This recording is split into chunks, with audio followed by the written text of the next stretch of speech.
Donc si tu avais été dans la Villa des Cœurs Brisés, mets-toi à la Ouais. place des candidats, quelle aurait été à cette époque ta problématique? Ben, je n'ai pas confiance en moi. Et je sais que c'est une problématique qu'on a eu beaucoup cette année, mais c'est quelque chose de tellement qu'on retrouve de manière tellement majoritaire dans les coachings. Enfin, moi, je sais que c'est quelque chose que je vois énormément. Donc oui, ça aurait été, je n'ai pas confiance en moi. Ça aurait pu être aussi, je ne suis pas quelqu'un d'exclusif. Moi, je fonctionne un peu à l'américaine. Tu sais, à l'américaine, ils se disent au bout de quelques dates, ça se passe bien entre nous, soyons exclusifs, ce qui m'a toujours étonné. Il y a quelques trucs d'ailleurs qui Un petit peu comme un contrat. un petit peu comme un contrat, quoi. C'est la pré-demande en mariage. Les gens, ils se demandent en mariage très vite, et puis avant, ils se voient 3 fois, et c'est au bout du troisième qu'ils s'embrassent. Enfin, c'est très codé.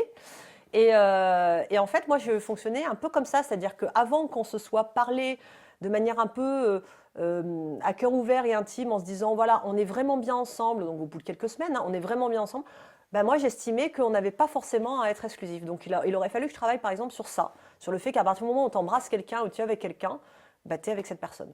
Donc il y a un monsieur Mariotti, Ouais, bon qui s'appelle pas monsieur Mariotti, Non. ça je l'ai compris, il s'appelle Xavier, ouais, c'est son prénom. ouais. Ça fait combien de temps que vous êtes ensemble? Ça fait 6 ans. Ça fait 6 ans. Ouais. On s'est rencontrés le 10 juin 2011.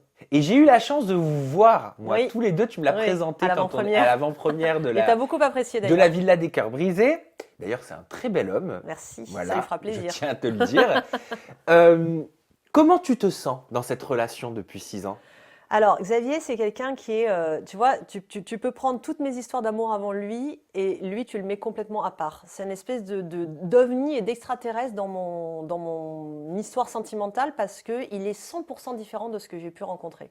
J'ai été avec beaucoup d'hommes qui étaient du style artiste, un peu névrosés, très torturés, qui se cherchent, qui n'ont pas de boulot, qui sont entre deux boulots, Bah, qui la vivent encore passion, chez tu étais papa, en maman. recherche de Enfin, passion, tu vois, je d'amour. vivais avec des gens, voilà, qui n'étaient pas super stables, etc., etc. Xavier, c'est l'inverse absolu. C'est la personne la plus loyale, fidèle, respectueuse, honnête, travailleuse que je connaisse. Xavier, s'il était né il y a 2 siècles, ça aurait été un martyr. Mais vraiment, je le dis en souriant, mais vraiment, il a une espèce de capacité de sacrifice qui me fait souvent de la peine. Et lui-même, il dit que c'est un travailleur de l'ombre. Et c'est vrai. C'est-à-dire que c'est quelqu'un qui fait les choses sans jamais s'en vanter et qui les fait de manière extrêmement discrète. Je te donne un exemple.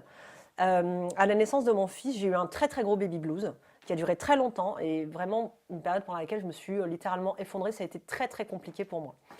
Et je me rappelle qu'un jour, ma meilleure amie Aurélie m'appelle et je lui dis tiens, c'est bizarre que tu m'appelles en ce moment. Enfin, voilà, elle appelle pas comme ça en général, on échange par SMS, par WhatsApp, on se voit, etc.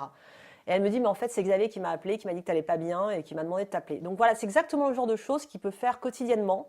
Il est prévenant.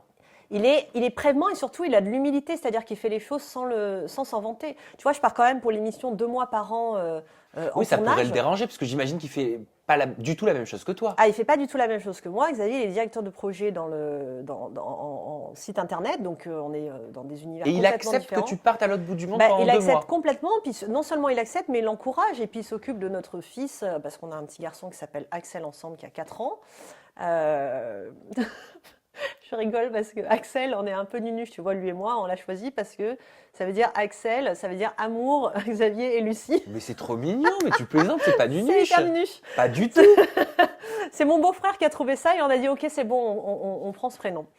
Et si tu veux, je pars 2 mois par an et du coup, bah, il a son boulot et le soir, il rentre et il va chercher Axel à l'école.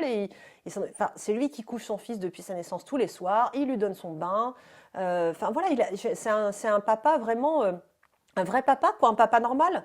Pas juste un papa qui croit qu'il est le babysitter et qu'il faut lui demander l'autorisation pour aller faire une séance de sport, toi, tu vois, comme je peux le voir autour de moi. C'est-à-dire que c'est un papa qui prend sa part de charge mentale dans la famille, donc c'est chouette. Et comment est-ce qu'il vit ta notoriété depuis quelques années maintenant? Je pense qu'il est très, enfin je sais pas, je suis sûre parce il le dit et que je l'ai observé. Ça l'amuse, ça le flatte et ça le touche.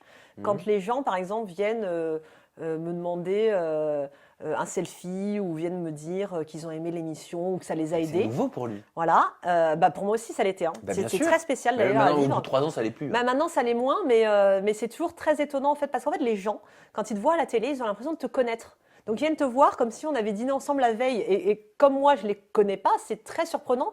Et d'ailleurs les gens me remettent rarement dans le cadre de l'émission. Ils disent on se connaît, non? Et je dis non, je pense qu'on se connaît pas parce que je me souviendrai. Peut-être que vous m'avez vu à la télé. Donc c'est comme ça qu'on remet dans le contexte. Mais Xavier en fait, eh ben à ce moment-là, il se comporte comme un petit garçon. à qui on vient de dire tu vas avoir une glace après le dîner alors que c'est interdit d'habitude.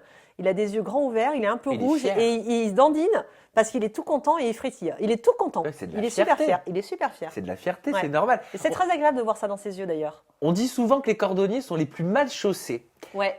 Toi, en tant que love coach, Lucie, est-ce qu'il t'arrive de péter des plombs? Est-ce qu'il t'arrive de Ah ouais. crier? Est-ce que vous vous disputez Bah, bien avec sûr. Xavier? Oui, bien sûr qu'on se dispute, bien sûr que je pète des plombs, bien sûr que je crie. Beaucoup moins qu'il y a quelques années parce que j'ai fait évidemment un énorme travail personnel sur les quelques fragilités que je pouvais avoir parce que, en fait, moi, si tu veux, je suis en accompagnement thérapeutique depuis l'âge de 16 ans et je le serai jusqu'à 99 ans si je vis jusqu'à 99 ans. Parce que je pars du principe, enfin de deux principes, c'est que on est élève toute sa vie, élève de la vie et élève de soi-même toute sa vie et que donc on est en apprentissage tout au long de son existence. Et que ce serait complètement hypocrite de ma part et incohérent de dire aux gens faites-vous accompagner parce qu'il y a toujours des zones d'amélioration et puis c'est une façon de vous rencontrer et de ne pas le faire moi-même.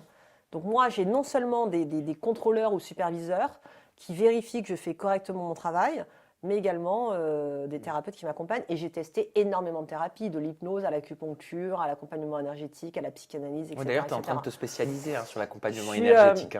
Ben, je me suis formée, j'ai fait une formation au Lao Chi, qui est une méthode de soins énergétiques qui est extraordinaire, qui est aujourd'hui ce qu'il y a de plus Et ça puissant consiste en existant. quoi? C'est à C'est une- recentrer les énergies du corps humain, c'est Alors ça? ça purifie et ça travaille les énergies du corps humain. Tu sais qu'on n'est pas qu'un corps physique, Ah non, qu'on on n'est pas est qu'un énergie. mental, etc. On est une énergie et c'est pas, Bien il n'y a sûr. rien de mystique là-dedans. Moi, tout ce Ah, que c'est je fais scientifique. est toujours validé scientifiquement, c'est très important. On a des énergies qui sont mesurables et ces énergies, comme toute autre chose, peuvent être malades, altérées, abîmées, salies ou autres. Et moi, mon travail dans cet accompagnement par le Lao Chi, c'est justement de remettre en place tout ça.